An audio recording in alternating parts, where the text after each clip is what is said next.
Bonjour, je m'appelle Galiam Bruno-Henri, acteur-réalisateur d'origine afro-antillaise.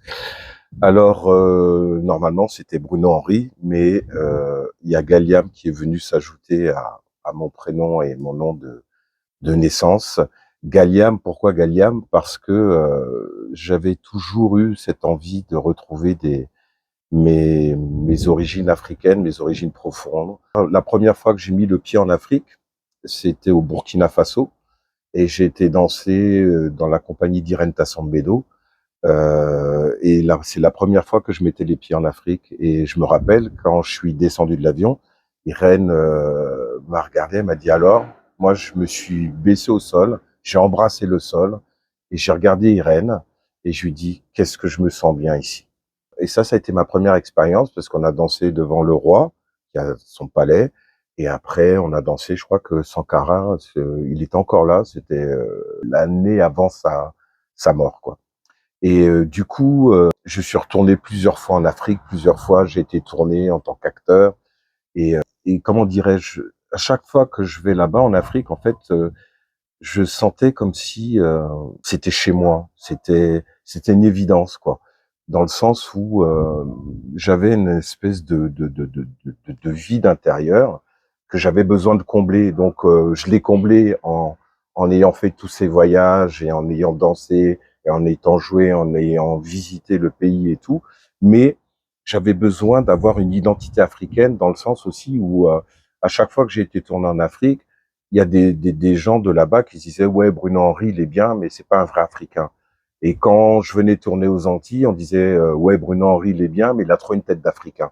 Donc il y a un moment donné, tout ça m'a exaspéré et j'avais besoin de remettre les choses en ordre dans le sens où je l'ai pas fait dans ce sens-là, puisque pour moi c'était une évidence, puisque je pense que nous les Antillais, on a une identité quand même complètement aussi africaine, puisqu'il y a beaucoup de Congolais qui sont venus ici et pas que. Donc du coup, je pense qu'on a vraiment des racines déjà et qui sont évidentes par rapport à l'Afrique. Je connaissais bien Irène Tassambedo et ça faisait déjà un moment. Je lui disais, Irène, j'ai vraiment envie de voilà d'avoir une identité africaine, d'avoir un prénom africain. Et puis là, avec ma grande sœur Isabelle, l'autre qui est morte l'année dernière, paix à son âme, ils m'ont dit, OK Bruno, c'était le 11 novembre 2020, ils m'ont dit, on va organiser un baptême traditionnel. Je leur ai demandé de me choisir un prénom, Galiam, justement, qui signifie sagesse, espoir, envie d'apprendre. Et je voulais un prénom où il n'y ait pas le nom de Dieu dedans. Parce que moi, je suis très spirituel, mais il y a des choses qui me dérangent par rapport à la religion catholique et tout ça. Donc, moi, je ne voulais pas avoir un prénom justement avec le nom de Dieu dedans. Et donc, ma grande sœur Isabelle, elle a cherché, et ils ont trouvé Galiam, pardon. Et de là, ils ont fait venir le Nahaba, toute la famille. On a fait un baptême traditionnel avec un sacrifice de poulet. Le Nahaba fait toutes ses incantations et tout, avec sacrifice de poulet. Et après, il m'a fait venir, il a dit des prières en moré et tout ça. Donc, euh, et il répétait à chaque fois, j'entendais, moi, le seul truc que je comprenais, c'est qu'à chaque fois, Galiam, Galiam. En plus, il avait une voix encore plus grave que la mienne, un truc qui portait.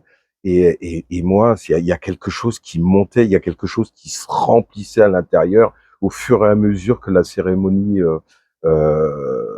augmentait et tout. Et Galiam, Galiam, Galiam. Après, il m'a fait me recueillir aussi. Après, il y a des boissons qui font tourner.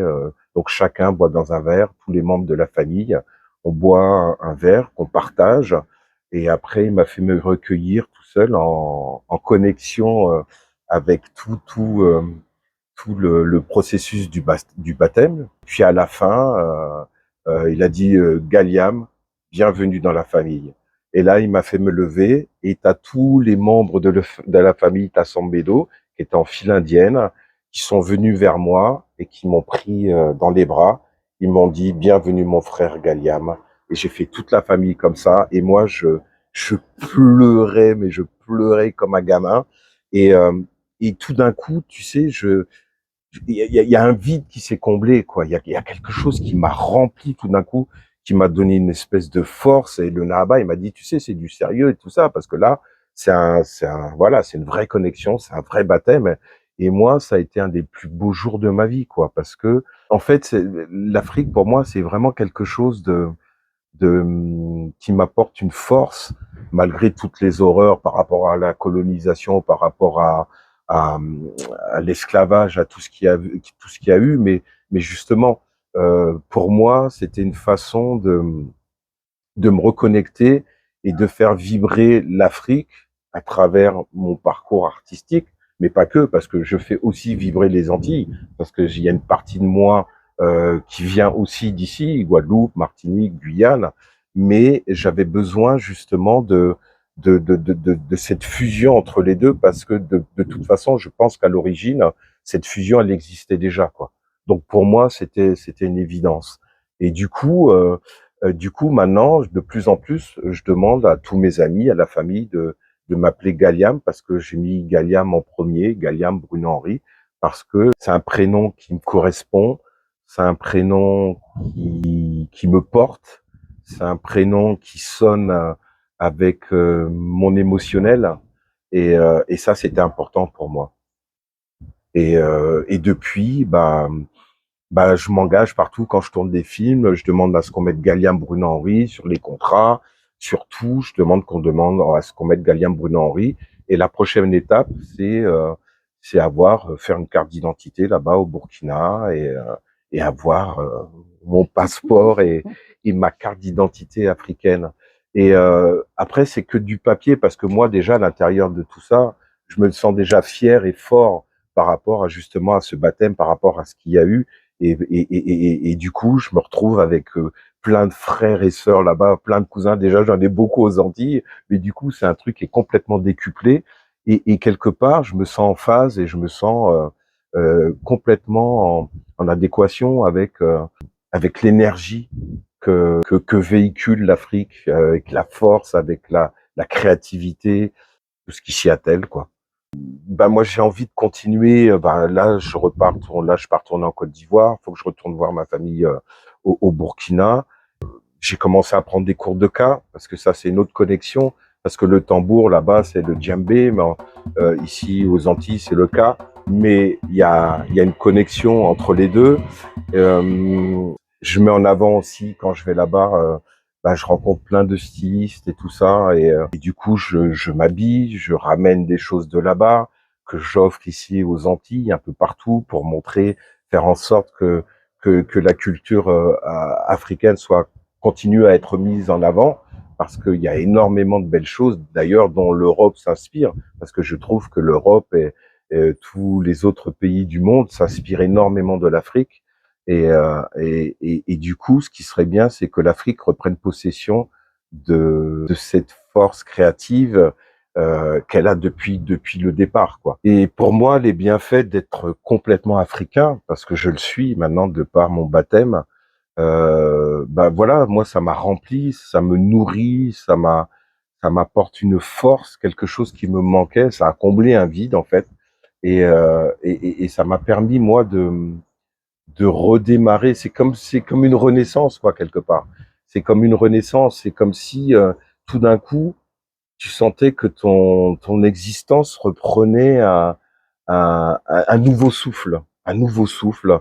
Euh, Parce que moi, je suis quelqu'un de très timide, de très complexé par rapport à une enfance qui a été très très dure, de par les humiliations, voilà, tapé, battu, humilié, abandonné.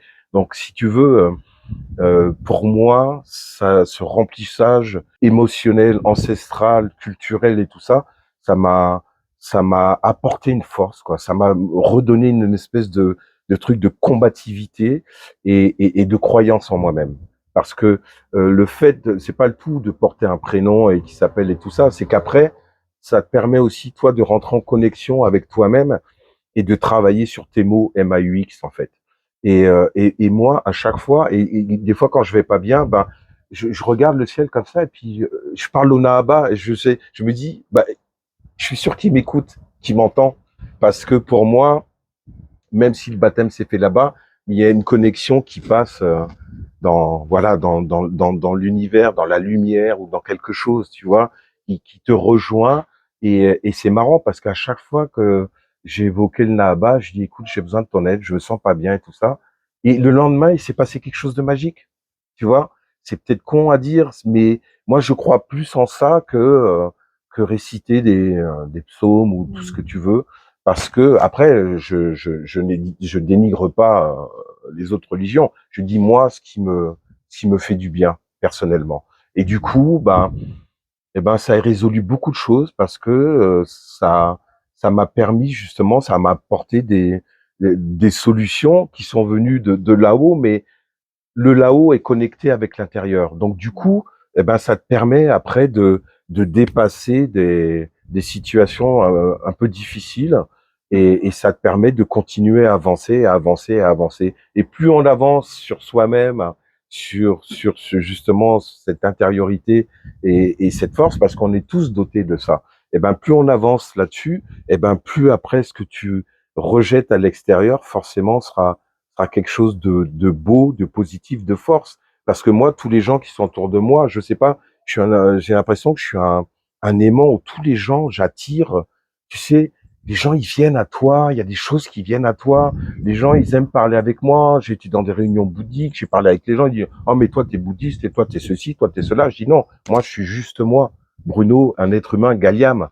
Et, euh, et j'ai pas besoin de rentrer dans telle chose ou telle chose pour exister ou pour partager avec l'être humain ou pour être en connexion avec l'être humain parce que c'est le cœur qui parle, c'est les émotions qui parlent. Et pour moi, j'ai pas envie de mettre une identité biblique ou autre à travers ce genre de situation. Voilà, c'est que du partage de cœur, c'est que de l'amour, c'est que ça, quoi.